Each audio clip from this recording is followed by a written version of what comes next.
President Eisenhower waits at Washington National Airport for the arrival of his own plane, Columbine III, with a highly prized visitor, President Diem of South Vietnam. Diem is only the second visitor the president has gone to meet on arrival. King Saud was the first. The president personally escorts the Vietnamese leader on the traditional review of the honor guard. The red carpet extends all the way to the heart of the capital. Official Washington highly regards this able anti-communist leader who brought his country out of near chaos. Unofficial Washington stands on the sidelines to give its greeting.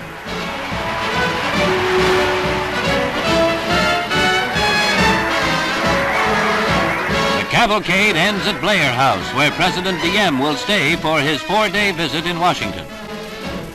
A perfect host, Mr. Eisenhower accompanies his guest to the doorstep, then extends the open hand of welcome and friendship. Units of the nation's services head the parade up Broadway as New York City gives a traditional hero's welcome to Vietnamese President Diem.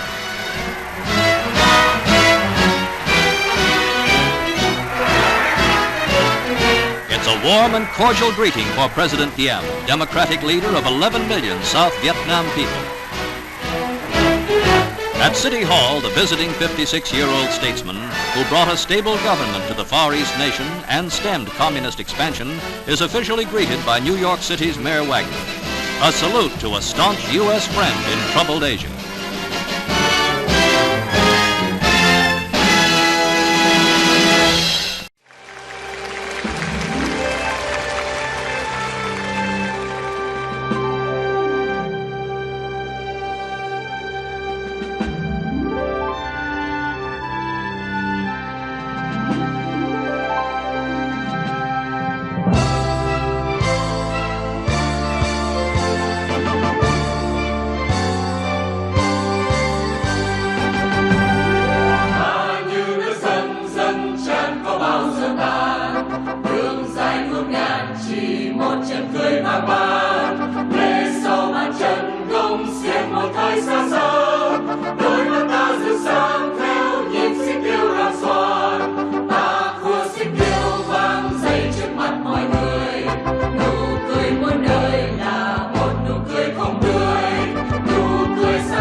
chỉ một trận cười vang vang, lễ sau màn trận gông xiềng một thời xa xăm, đôi mắt ta rực sáng theo nhịp xích tiêu loạn xoan, ta khua xích tiêu vang dậy trước mặt mọi người, nụ cười muôn đời là một nụ cười không tươi, nụ cười xa vời, nụ cười của lòng hơn rồi, đôi khi ta chạm tới tung xiềng vào mặt nhân gian.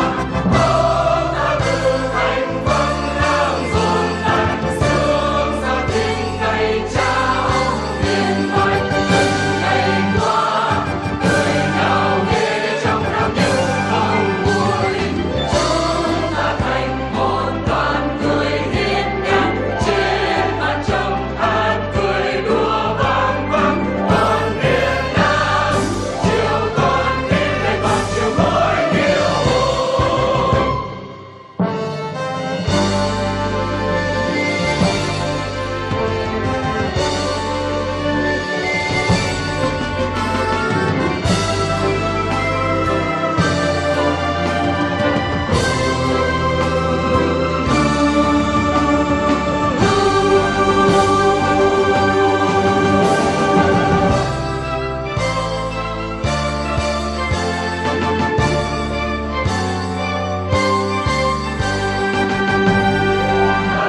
nước để tranh đấu cho tự do. Người cương quyết chống cộng, bài phong kiến bóc lột, diệt thực dân đang giam theo tàn khốc. Bao công lao hồn sông núi đi một đời, thương hy sinh ngàn muôn kiếp không hề phai. Toàn dân quyết kết đoàn cùng chung sức với người để độc tâm xây đắp cho ngày mai. Toàn dân Việt Nam nhớ ơn Ngô Tổng thống, Ngô Tổng thống, Ngô Tổng thống muôn năm. Toàn dân Việt Nam nhớ ơn Ngô Tổng thống, xin thượng đế ban phước lành cho người. Toàn dân Việt Nam nhớ ơn Ngô Tổng thống, Ngô Tổng thống, Ngô Tổng thống muôn năm. Toàn dân Việt Nam quyết theo Ngô Tổng thống, chung đắp xây nền thống nhất sơn thang.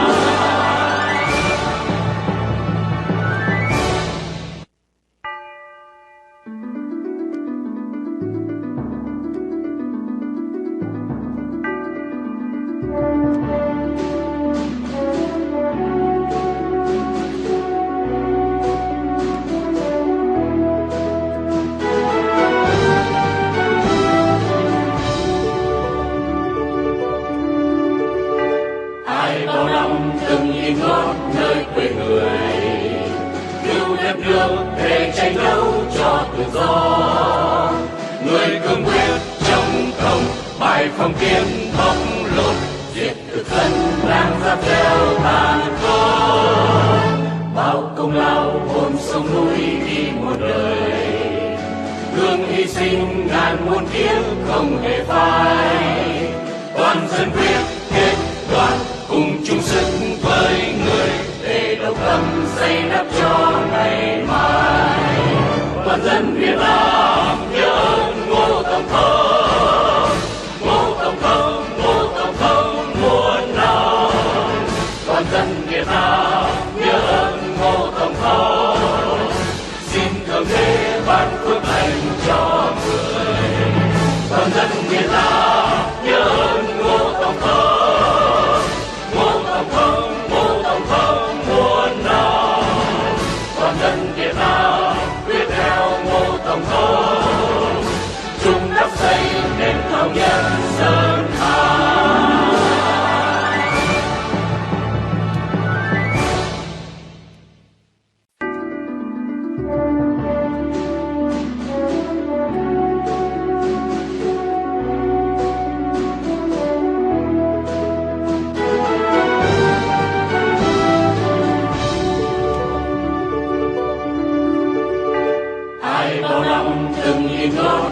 Quê người cứu đất nước để tranh đấu cho tự do. Người cương quyết chống cộng, bài phong kiến bóc lột, diệt thực dân đang giam theo tàn khốc. Bao công lao hồn sông núi đi một đời, thương hy sinh ngàn muôn kiếp không hề phai. Toàn dân quyết kết đoàn cùng chung sức với người để độc tâm xây đắp cho ngày mai. Toàn dân Việt Nam nhớ ơn Ngô Tổng thống, Ngô Tổng thống, Ngô Tổng thống muôn năm. Toàn dân Việt Nam nhớ ơn Ngô Tổng thống, xin thượng đế ban phước lành cho người. Toàn dân Việt Nam nhớ ơn Ngô Tổng thống, Ngô Tổng thống, Ngô Tổng thống muôn năm. Toàn dân Việt Nam quyết theo Ngô Tổng thống, chung đắp xây nền thống nhất sơn thang.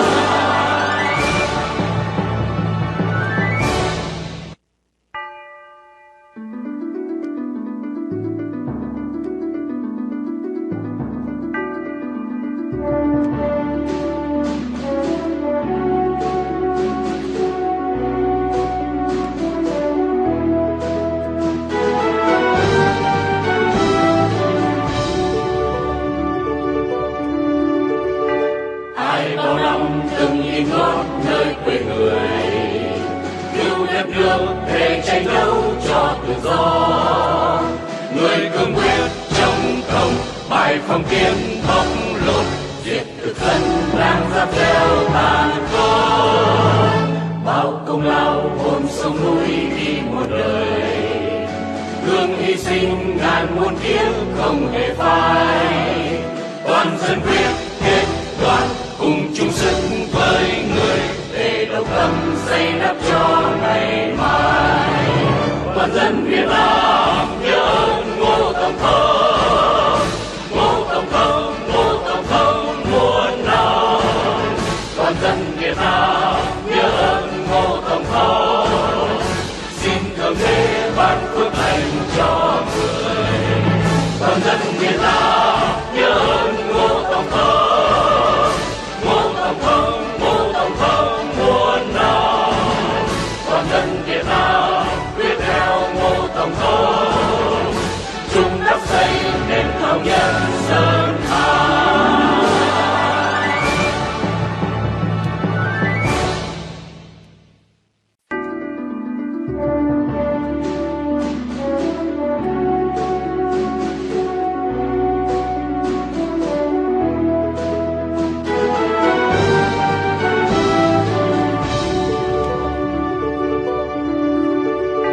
Ai bao năm từng yên gót nơi quê người, cứu đất nước để tranh đấu cho tự do.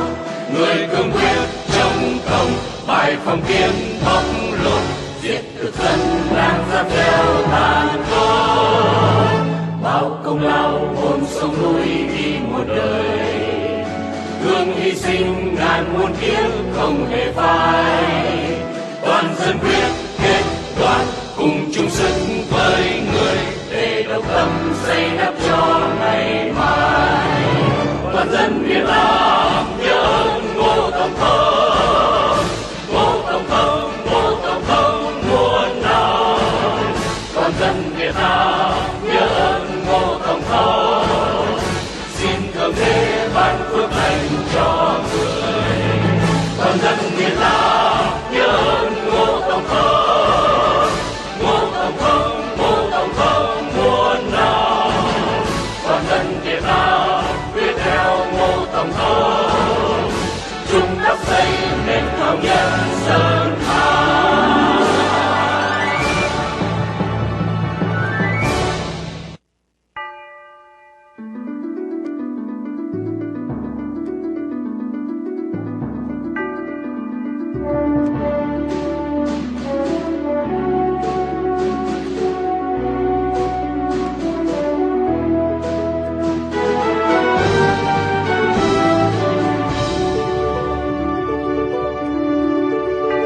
Ai bao năm từng yên gót nơi quê người, cứu đất nước để tranh đấu cho tự do. Người cương quyết chống cộng, bài phong kiến bóc lột, diệt thực dân đang giáp theo tàn khốc. Bao công lao hồn sông núi đi một đời, hương hy sinh ngàn muôn kiếp không hề phai. Toàn dân quyết kết đoàn cùng chung sức với người, để độc tâm xây đắp cho ngày mai. Toàn dân Việt Nam nhớ ơn Ngô Tổng Thống, Ngô Tổng Thống, Ngô Tổng Thống muôn năm. Toàn dân Việt Nam nhớ ơn Ngô Tổng Thống, xin thượng đế ban phước lành cho người. Toàn dân Việt Nam nhớ ơn Ngô Tổng Thống, Ngô Tổng Thống, Ngô Tổng Thống muôn năm. Toàn dân Việt Nam quyết theo Ngô Tổng Thống, chung đắp xây nền thống nhất sơn thang.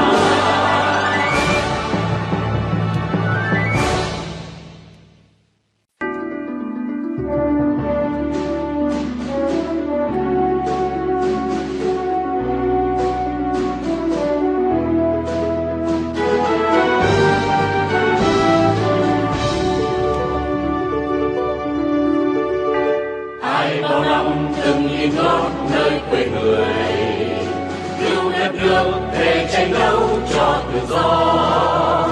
Người cương quyết chống cộng, bài phong kiến bóc lột, giết thực dân đang giáp theo tàn khốc.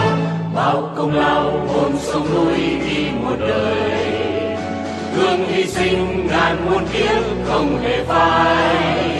Toàn dân quyết kết đoàn cùng chung sức với người, để độc tâm xây đắp cho ngày mai. Toàn dân Việt Nam nhớ ơn Ngô Tổng thống, Ngô Tổng thống, Ngô Tổng thống muôn năm. Toàn dân Việt Nam nhớ ơn Ngô Tổng thống, xin thượng đế ban phước lành cho người. Toàn dân Việt Nam nhớ ơn Ngô Tổng thống, Ngô Tổng thống, Ngô Tổng thống muôn năm. Toàn dân Việt Nam quyết theo Ngô Tổng thống, chung đắp xây nền thống nhất sơn thang.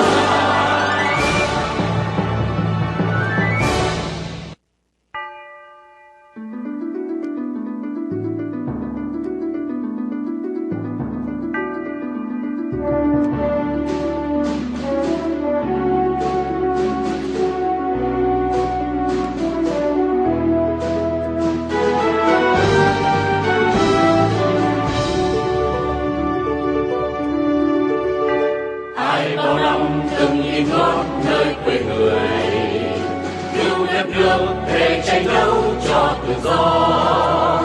Người cương quyết chống cộng, bài phong kiến bóc lột, diệt thực dân đang giáp theo tàn khốc.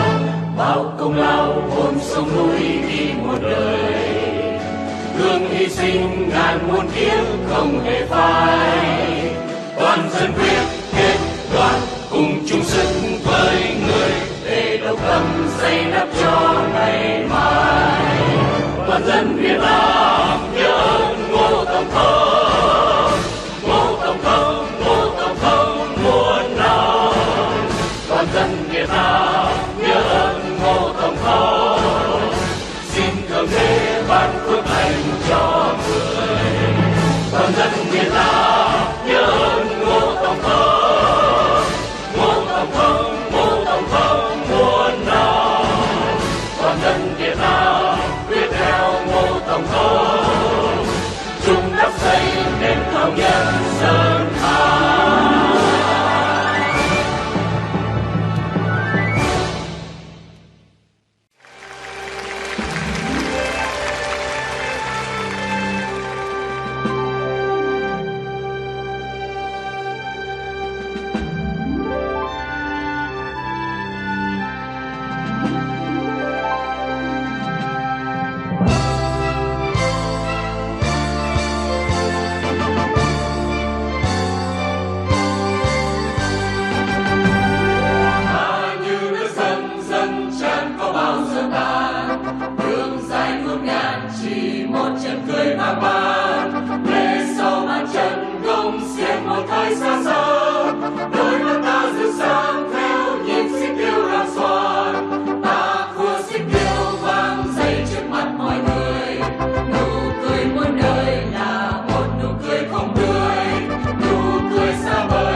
công xiên một thời xa xăm, đôi mắt ta rực sáng theo nhịp xích tiêu loạn xoan. Ta khua xích tiêu vang dậy trước mặt mọi người, nụ cười muôn đời là một nụ cười không tươi, nụ cười xa vời, nụ cười của lòng hơn rồi.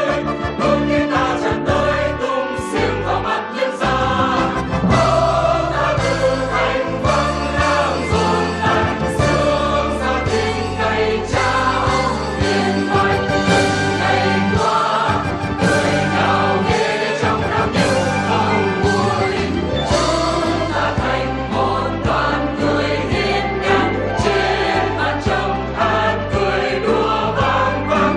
Còn Việt Nam chiều con tim để còn chiều môi điều hùng.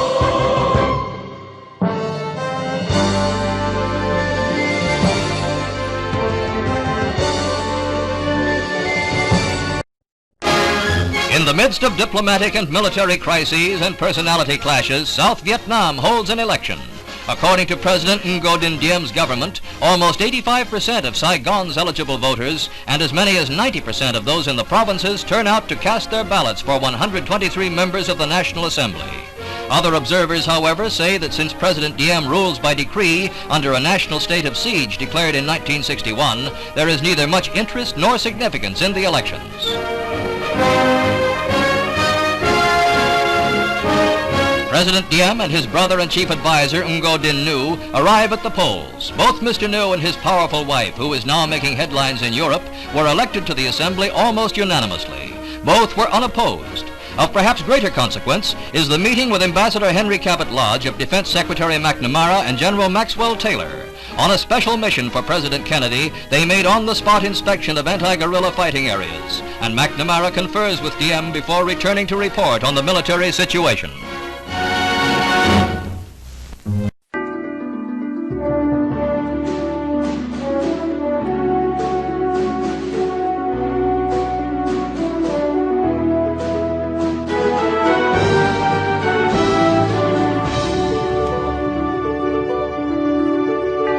Ai bao năm từng in gót nơi quê người, cứu đất nước để tranh đấu cho tự do.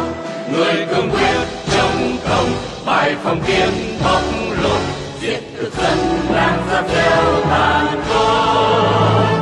Bao công lao hồn sông núi đi một đời, gương hy sinh ngàn muôn kiếp không hề phai. Toàn dân quyết kết đoàn cùng chung sức với người để độc lập xây đắp cho ngày mai. Toàn dân Việt Nam nhớ ơn Ngô Tổng Thống. Modern railroads carry Vietnam's people and freight, and the prosperity of the nation depends upon them. The Viet Cong sabotages trains to harass the government. The people see disaster and death.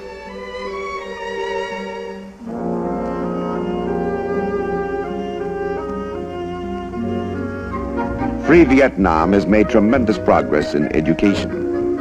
Thousands of new schoolrooms have been built in a few years.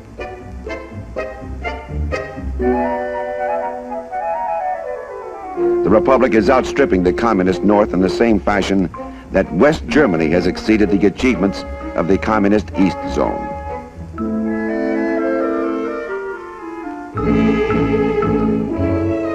So teachers are a prime target of the Viet Cong terror.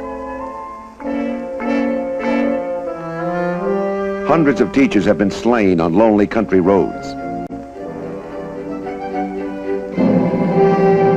The cloth is no protection against ambush and murder.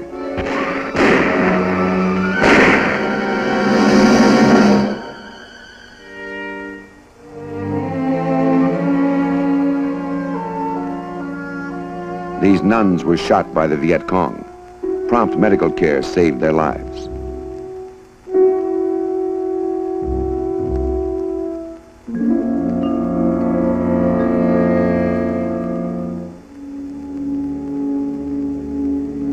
But for these others, the Viet Cong bullets were fatal.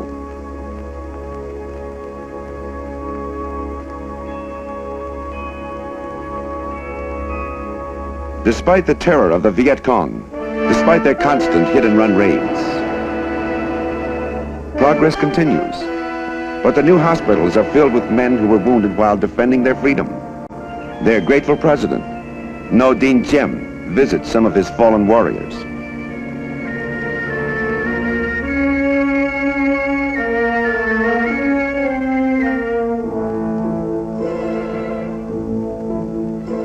Many of the enemy who surrender are sent to training camps for rehabilitation.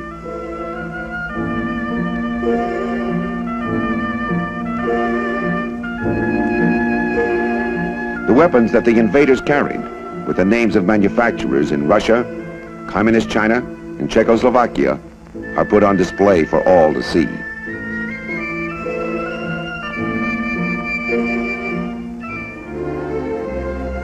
By caring for and educating the orphans of those who died defending freedom, the Republic shows its appreciation for their sacrifices.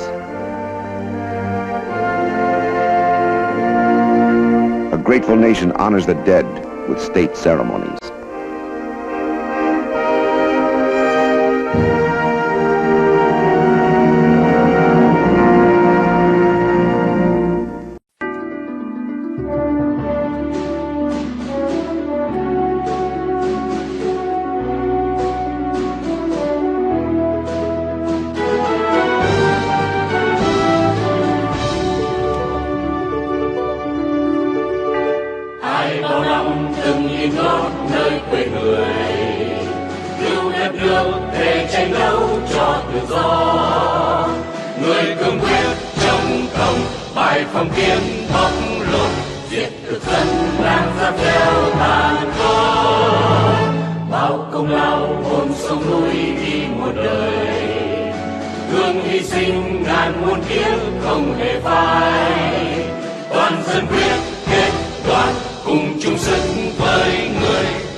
The regime of South Vietnam's President Ngô Đình Diệm comes to an end in a wave of violence. A few days before the army revolt, these last pictures showed a man who seemed to have no premonition of the horrible death he was to meet as a wave of rebellion swept Saigon. The Saigon he and his brother ruled as a personal province. The well-laid army plot began quietly during siesta time. Units of the 7th Army slipped into the city, seized key positions, and quickly ran headlong into stiff resistance from loyal Diem troops. Mortar fire concentrates on tanks and armored carriers blocking the way to the palace.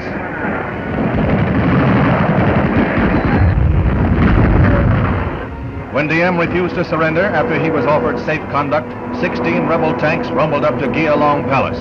The revolt had its strange moments. Elated Vietnamese civilians formed cheering squads well within range of the heavy firing.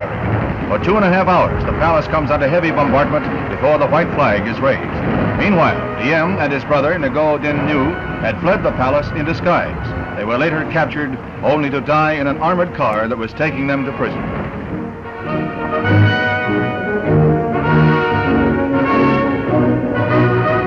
Within 18 hours, the revolt was over, and a military junta under General Duong Van Minh had taken over. They named Diem's vice president as premier of a caretaker regime which has been recognized by the United States. News of the successful coup brought wild celebrations.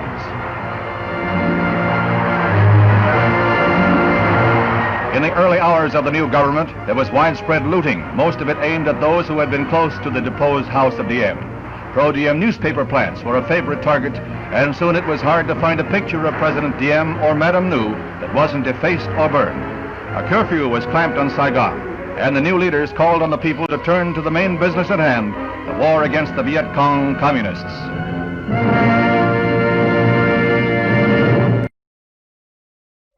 We shall pay any price, bear any burden, meet any hardship. In 1961, America had a new president and a new torchbearer in the Cold War. To assure the survival and the success of liberty. President John F. Kennedy was committed to saving South Vietnam from communism, but he wasn't prepared to pay any price, as he boasted during his inaugural address. He rejected the idea of sending Americans into combat.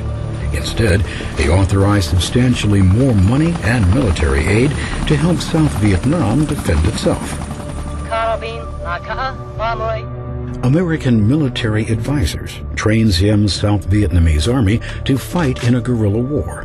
In military terms, it was called counterinsurgency. Where their eyes are, so is the muzzle of their weapon. 700 advisors in 1960 swelled to 3,000 in late 1961, and to over 17,000 2 years later. Officially, their role was limited to combat training and support operations. But Americans played an increasingly active role in confronting the Viet Cong. Beginning in 1962, American helicopters were used to carry the fight to the enemy. For the first time, the South Vietnamese army could penetrate even the most remote Viet Cong sanctuaries. But even with the advantage of American technology, they were losing ground to the communists. The Viet Cong won the support of the people. They received food, shelter, and information. Most peasants detested Diem's army and resented the foreign support of the United States. American officials ignored this struggle for the hearts and minds of the people and instead focused on misleading reports from the battlefield. In October 1962, Defense Secretary Robert McNamara reported optimistically that every quantitative measurement shows that we are winning the war. To sever the link between villagers and communist guerrillas, the Diem government forced millions of South Vietnamese to leave their homes and relocate to fortified villages called strategic hamlets.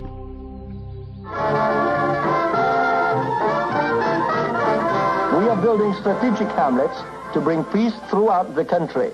Volunteers from every class and age, men and women and children, began the hard physical work of construction. The hamlets were devised to starve insurgents of peasant support, but they became virtual prisons for their inhabitants, fueling resentment towards the Saigon government and building support for the Viet Cong. Line will not be seen tonight in order to bring you the following CBS News Extra.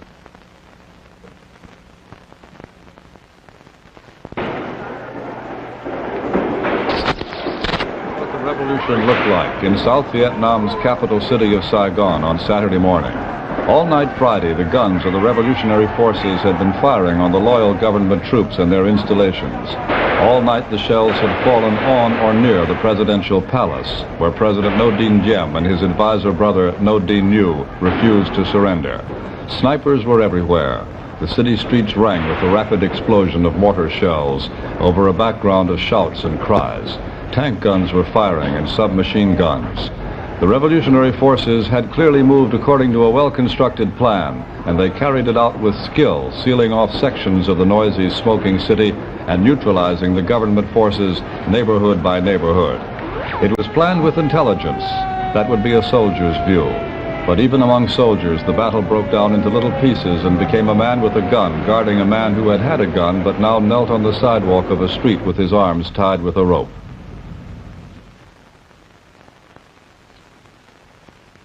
This is a CBS News Extra. Death of a regime. The Vietnam coup.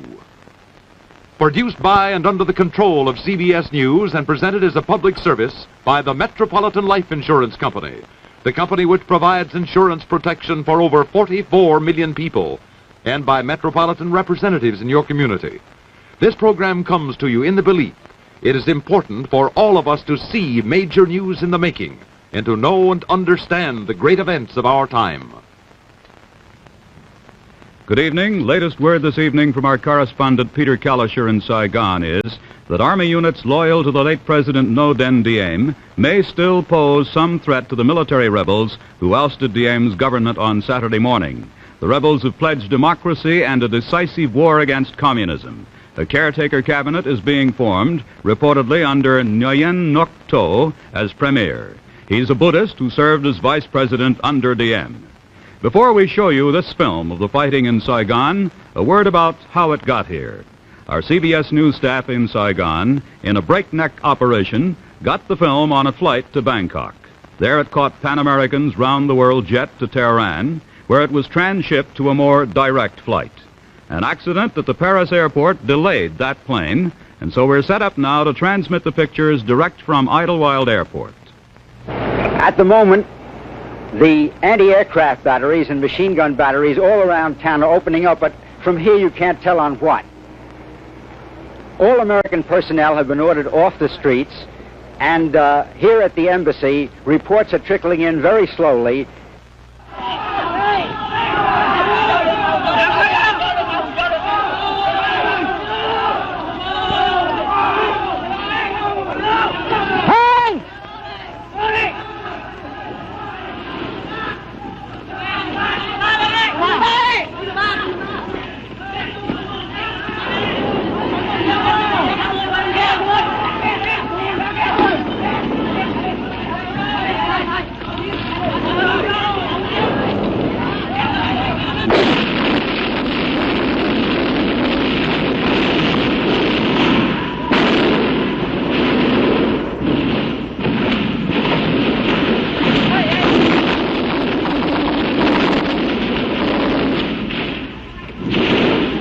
This is Saturday in Saigon. The battle for the city went on for 18 hours, and most of it was centered on the presidential palace, where two men stubbornly held out until the end. This is the palace.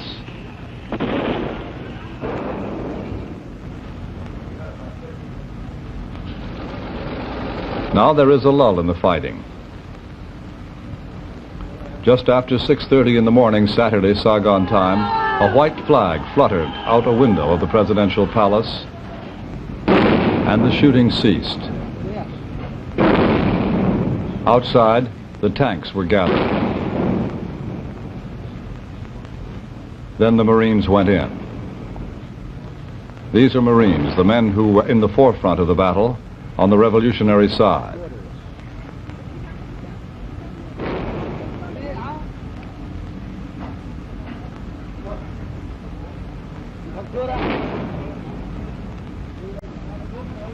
Moving through a door that obviously is strong and obviously was meant for defense.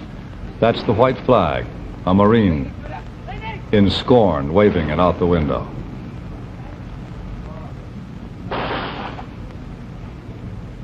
Like sightseers, these young men in battle dress, camouflage uniforms, walk through the rooms of the palace. First looking and then taking.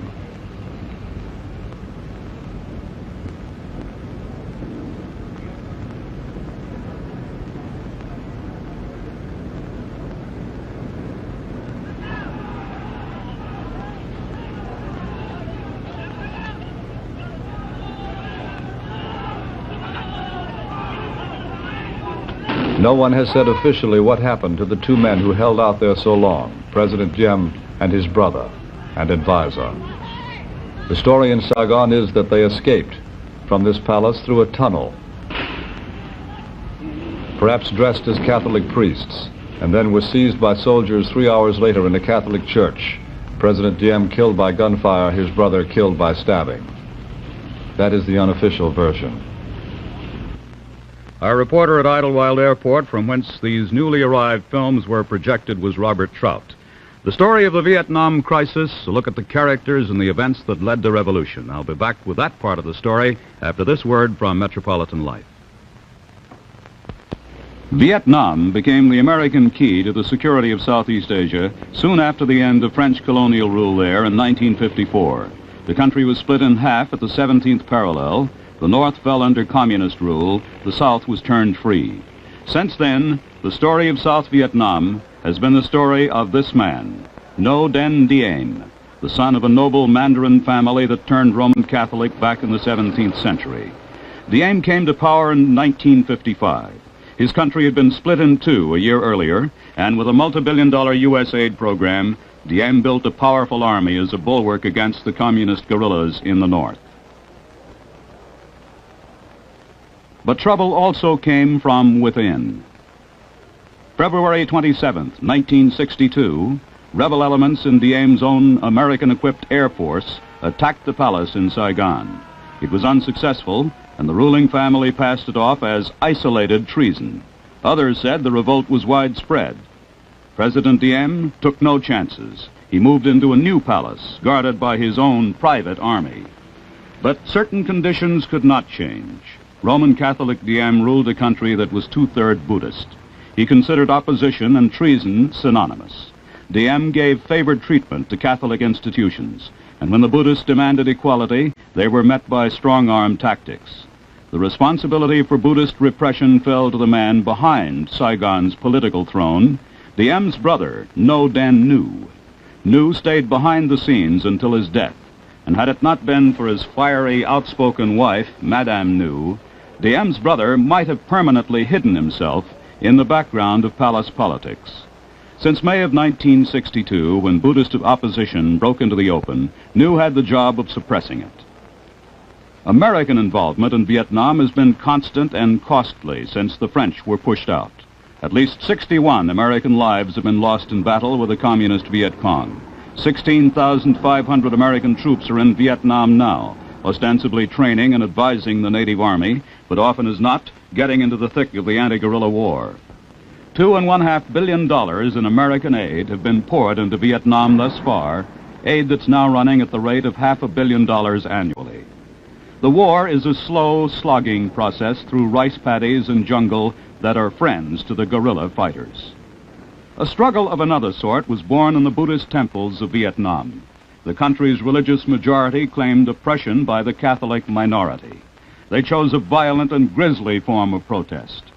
Suicide by fire. A flaming death that effectively brought the world to attention. This awesome scene was repeated time and again, but it made no impression on the government, least of all Madame Nhu. She gave her blunt reaction to CBS News correspondent Peter Kalischer in Saigon. What have the Buddhist leaders done comparatively? The only thing they have done, they have barbecued one of their monks, whom they have intoxicated, whom they have abused the confidence, and even that barbecuing was done not even with self-sufficient means, because they use imported gasoline. There was reaction from the Diem government, August 21st, 1963. Ngô Đình Diệm elite special forces raided Zaloi Pagoda and other Buddhist temples. 500 monks and nuns were arrested. In Washington, President Kennedy had reacted to previous excesses by sending Republican Henry Cabot Lodge as his new ambassador to Saigon. The change helped ensure bipartisan support for the administration's policy in Vietnam, a policy that turned tough on the Diem regime, but even a cut in U.S. aid did not create any observable change. Repression, arrests, harassment, if anything, increased. Students joined the Buddhist protest and were arrested just as quickly. The Diem regime charged that the Buddhists had joined the Communist Alliance to overthrow the government. Others argued that the monks were expressing widespread unrest and dissatisfaction with Diem's autocratic rule and the failure of his economic policy. The The domestic revolt was a potent threat to the war against the Viet Cong. Washington became increasingly concerned that the religious issue would jeopardize new anti-communist military campaigns. The beginning of the end came with a grave warning from President Kennedy in this interview with Walter Cronkite. I don't think that unless a greater effort is made by the government to win popular support, that the war can be won out there. In the final analysis, it's their war. They're the ones who have to win it or lose it. We can help them. We can give them equipment. We can send our men out there as advisors, but they have to win it, the people of Vietnam, against the communists. We're prepared to continue to assist them, but I don't think that the war can be won unless the people support the effort. And in my opinion, in the last 2 months, the government has gotten out of touch with the people. The repressions against the Buddhists, we felt, were very unwise. Now, all we can do is to make it very clear that we don't think this is the way to win. It's my hope that this will become increasingly obvious to the government, that they will take steps to try to bring back popular support for this very essential struggle. The president turned to selective cuts in American aid as a last-ditch effort to liberalize Diem's policy, but Diem's treasury was well padded, and even after we stopped payments to his private army, those troops continued their police activities in Saigon. They ignored American pleas to turn to the fight against the guerrillas. These are the last films of Ngô Đình Diệm taken in Saigon last weekend. Here he reviewed part of the military power that U.S. dollars and Diem's own fiery spirit had built. But the president ruled the military with an iron hand, playing one commander off against another. In the resulting political intrigue, South Vietnam found a revolutionary leader, General Duong Van Minh, seen here in better days with the late Diem. He's known as Big Men to distinguish him from another South Vietnamese general, Little Men. Big Men was a welcome name to Americans. He's a proven anti-communist warrior. In fact, his success in the field brought him to such national prominence that President Diem, concerned that men might become a threat, removed the general from command. With that demotion, Diem, in effect, set up the circumstances that brought about his own downfall and death. Reaction from Madame New to the end of her family's rule. I'll have that story after this message from Metropolitan Life. At least one unreconstructed member of the old regime remains in our midst. Today, with the coup and her husband's death an irrevocable fact, Madame Ngô Đình Diệm has remained in seclusion and in silence. But yesterday, when the picture from Saigon was still unclear, Madame New held a press conference in Beverly Hills. Her daughter was at her side. Whatever is done against Vietnam will be felt in America too. It is not enough to try to kill or subdue the duly elected leaders of a country just because one wants to transform that country into a satellite. To kill or to subdue is easy, but what will happen afterwards? Treason does not pay, and nobody can rule Vietnam with just money and puppets. We do not live alone. The whole world has its eyes on Vietnam and knows perfectly well what is going on there.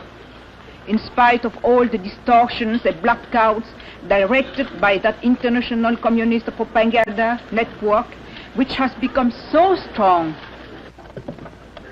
The Ngô only wanted to give to Vietnam its own identity, which cannot be the same as the one wanted by those few Americans.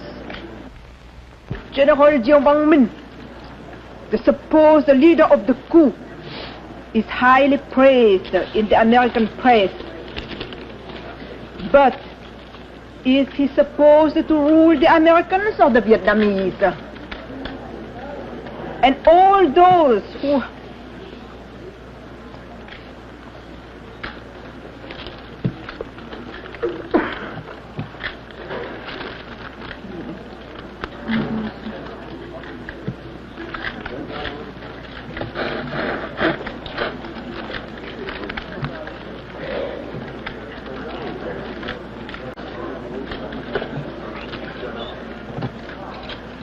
and all those whom some of the Americans intend to settle and to tutor, for how long will they hold the power, if they ever hold the power?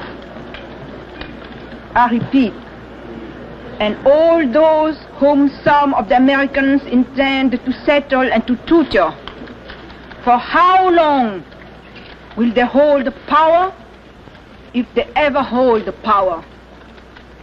Today, knowing past doubt that her husband is dead, Madame New waited for word of the rest of her family in Saigon, her children, ages 15, 11, and 4. This afternoon, word came from the United States Department of State, and Marvin Kalb reports from Washington.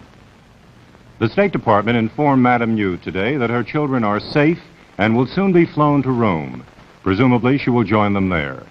This was the administration's first public communication with the former First Lady of South Vietnam since her arrival in the United States a month ago. Since it comes after the killing of her husband and brother-in-law President Diem, it seems motivated at least in part by a sense of guilt that the coup d'etat, which this administration encouraged but apparently did not engineer, had to end with violent death for the brothers rather than with banishment to a foreign land, which would have been preferred. Tonight, U.S. officials deplored the killing, said they regretted they had happened. Regret, however, will not delay this country's recognition of a new government in South Vietnam. That is expected within the next few days, once a caretaker cabinet is formed, one led by the former Vice President Nguyen Ngoc Tho, but controlled by the Army generals who now control most of the country. Ambassador Lodge conferred today in Saigon with two of those generals. A source here described their meeting as brief but satisfactory.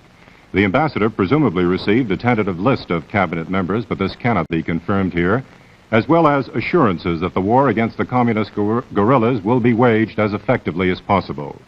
Though the ambassador did not say so, it is understood here that the American economic aid program to South Vietnam, suspended in part a few months ago, will soon be resumed. This is Marvin Kalb in Washington. The view from our capital. But what's the view like in Saigon itself? How did the city they used to call the Paris of the Orient react to the end of the Ngô Đình Diệm and austerity? We'll have some more of that late film just off the jet at Idlewild after this word from Metropolitan Life.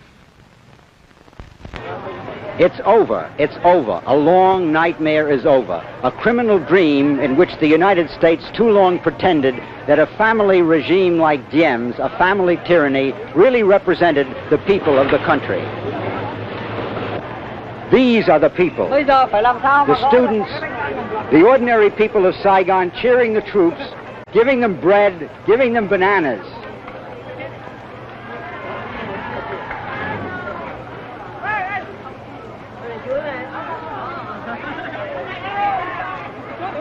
The gift of the people of Saigon to their liberators.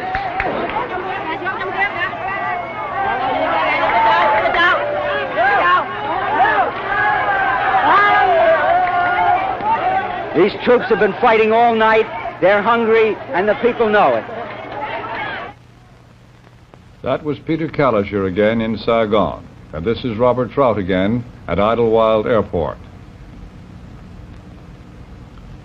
All these scenes after the 18-hour battle was over, the aftermath of the revolutionary fighting in the capital city.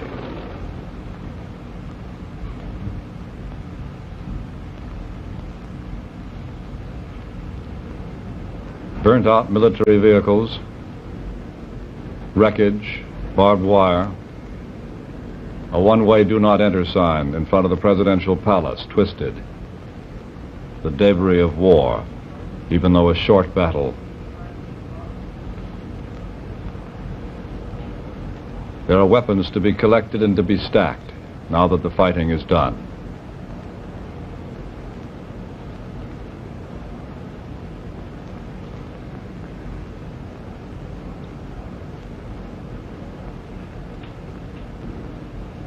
Buildings damaged by gunfire. And cars, too. And men.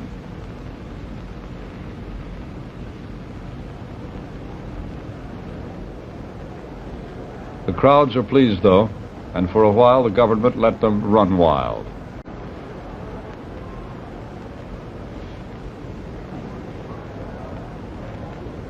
Through the streets, at first aimlessly, then dancing the Western dances that had been forbidden by Madame New, the tango and the twist in the streets of Saigon.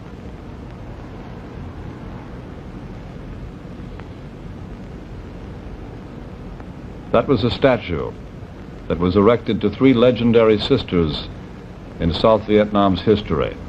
It was said to resemble Madame New, and it was torn down.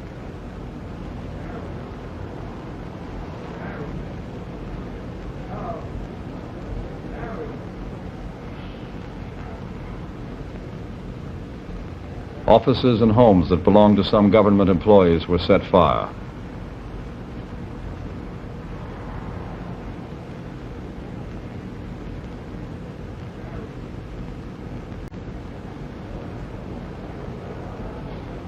This is not the wreckage of war, but the wreckage of the jubilant celebration afterward.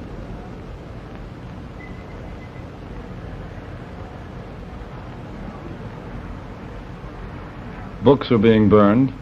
The bookstore was said to have been owned by the Archbishop, who was one of the brothers of the late President Diem, the Archbishop who is now in Rome.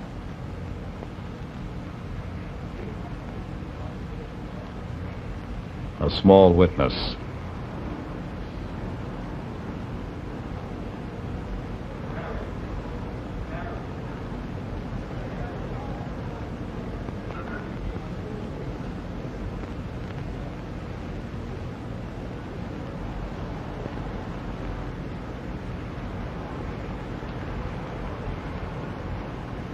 Part of the statue again.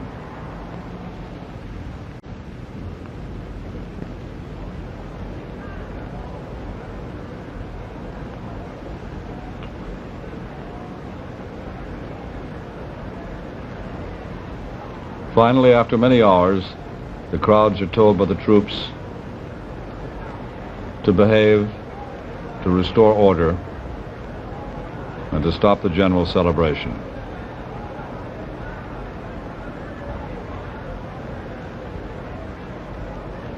No one seems too concerned.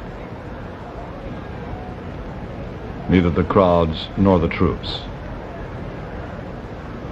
The city of Saigon, this is how it looked when the battle was over and the soldiers, smiling half-heartedly, tried to quiet the jubilant celebration that followed. This evening, voice circuits were reopened to Saigon, and correspondent Peter Kalischer said that he has now learned beyond a doubt that Ngo Dinh Diem and his brother Nhu were assassinated. They did not commit suicide as the rebels had claimed. Kalischer also reports some troops in the north may still be loyal to the Diem regime, posing a threat to the new government. But though there may still be soldiers loyal to the memory of Diem and his family are gone. They have walked a path beaten clear in the dust of history by other ruling families that tried to equate suppression with government. It is the path that brought a king and queen of France to the guillotine, a czar and czarina of all the Russias to a blank wall in a communist cellar. Yesterday it brought Ngo Dinh Diem and Ngo Dinh Nhu to an armored car in Saigon. So beginning today, for good or ill, new men will write the history of South Vietnam. This is Douglas Edwards. Good night.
South Vietnam, focal point of the West's fight against communism in Southeast Asia. For nearly a decade, Premier Ngô Đình Diệm ruled his small nation of 15 million without open opposition. But in mid-1963, protests began mounting against his regime. His powerful brother, Ngô Đình Diệm, who headed the feared secret police, influenced Diem in decisions that alienated both the Vietnamese and the West. The United States poured $1 million a day and 16,500 troops into the war against the Viet Cong guerrillas. As the year wore on, the U.S. concluded Diem put the war effort second to his drive for personal power. The effort to drive out the communists seemed in jeopardy.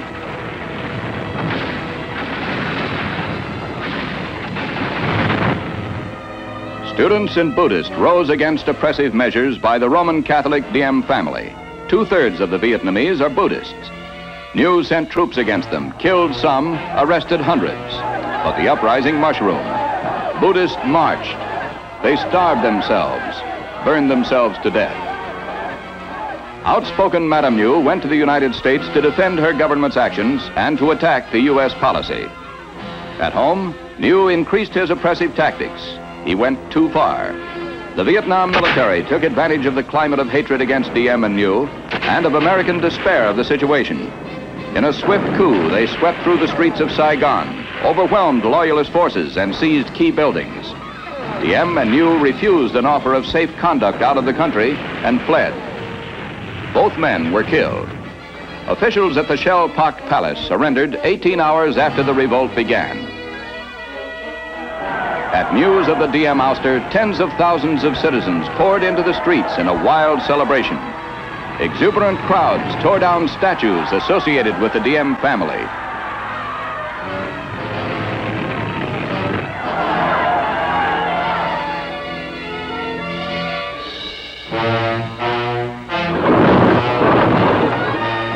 The new leaders, General Dong Van Minh and Premier Nguyen Ngoc Tho, won immediate support from the people and recognition from the West.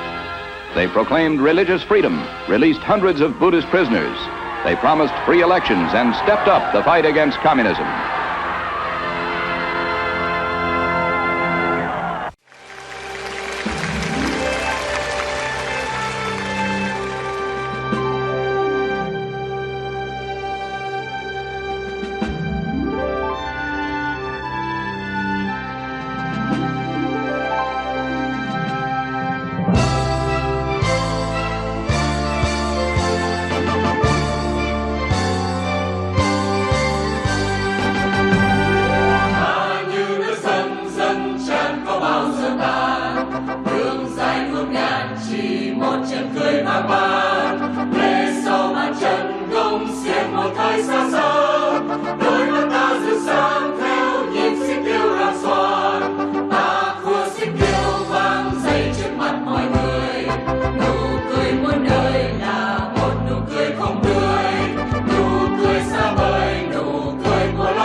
quê người, cứu đất nước để tranh đấu cho tự do. Người cương quyết chống cộng, bài phong kiến bóc lột, diệt thực dân đang giáp theo tàn khốc. Bao công lao hồn sông núi vì một đời, thương hy sinh ngàn muôn kiếp không hề phai. Toàn dân quyết kết đoàn cùng chung sức với người, để độc tâm xây đắp cho ngày mai. Toàn dân Việt Nam nhớ ơn Ngô Tổng Thống, Ngô Tổng Thống, Ngô Tổng Thống muôn năm. Toàn dân Việt Nam nhớ ơn Ngô Tổng Thống, xin thượng đế ban phước lành cho người. Toàn dân Việt Nam nhớ ơn Ngô Tổng Thống, Ngô Tổng Thống, Ngô Tổng Thống muôn năm.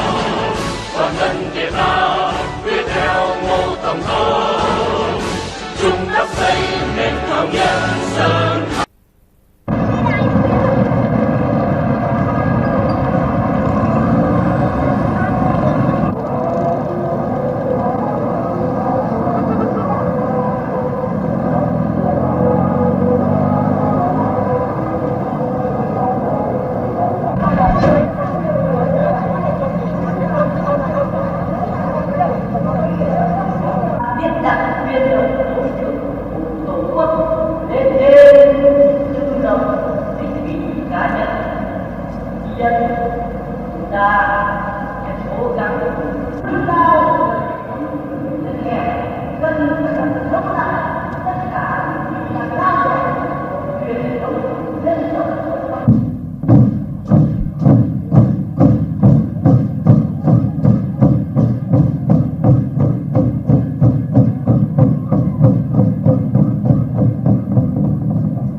phải không tiếng bóc lột, giết thực dân đang giáp theo tàn khốc. Bao công lao hồn sông núi đi một đời, gương hy sinh ngàn muôn kiếp không hề phai.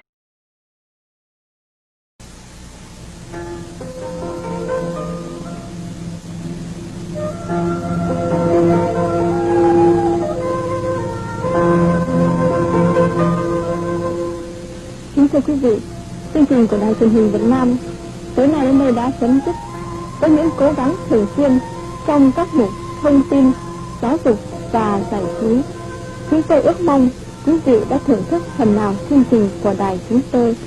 Xin kính chúc quý vị một đêm yên nghỉ và hẹn tái ngộ cùng quý vị vào tối mai cũng trên băng tần số 9 của đài chúng tôi. Kính chào quý vị.